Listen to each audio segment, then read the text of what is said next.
How primary testing occurs. This is the question that has shaken humanity for the centuries. The problem of primality testing and factorization are two distinct problems. If we concentrate on primality testing, we never need to know the actual factors. The only question to be answered is the number in question prime or composite? Wilson's theorem. The integer p is prime if and only if p minus 1 is congruent to minus 1, mod p, since there is no known method for rapidly computing n minus 1.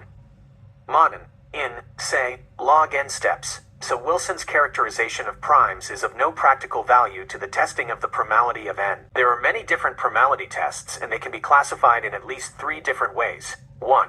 Tests for numbers of special forms versus tests for generic numbers. 2.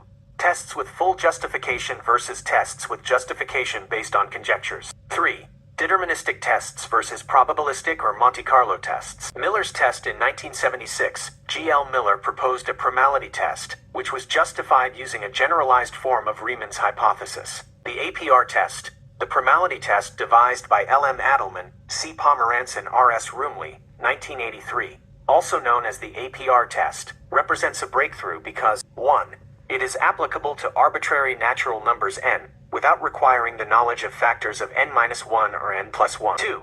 The running time t, n, is almost polynomial. 3.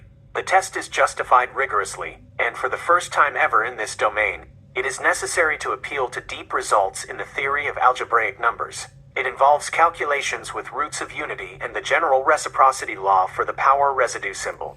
The running time of the APR is at the present the world record for a deterministic primality test. Soon afterwards, H. Cohen and A. K. Lenstra, 1984, modified the APR test, making it more flexible, using Gauss sums in the proof, instead of the reciprocity law, and having the new test programmed for practical applications. It was the first primality test in existence that can routinely handle numbers of up 100 decimal digits, and it does so in about 45 seconds. Monte Carlo methods.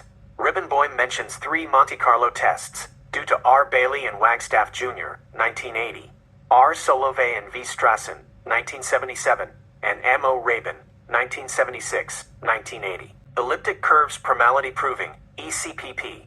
ECPP stands for Elliptic Curves and Primality Proving. The algorithm is described in AOL Atkin and F. Moraine, Elliptic Curves and Primality Proving, to appear. It is a deterministic algorithm that gives a certificate of primality for numbers that can be as large as 10*1000, 1000. Follow my page and save this video so you don't miss the other videos that are related to prime numbers.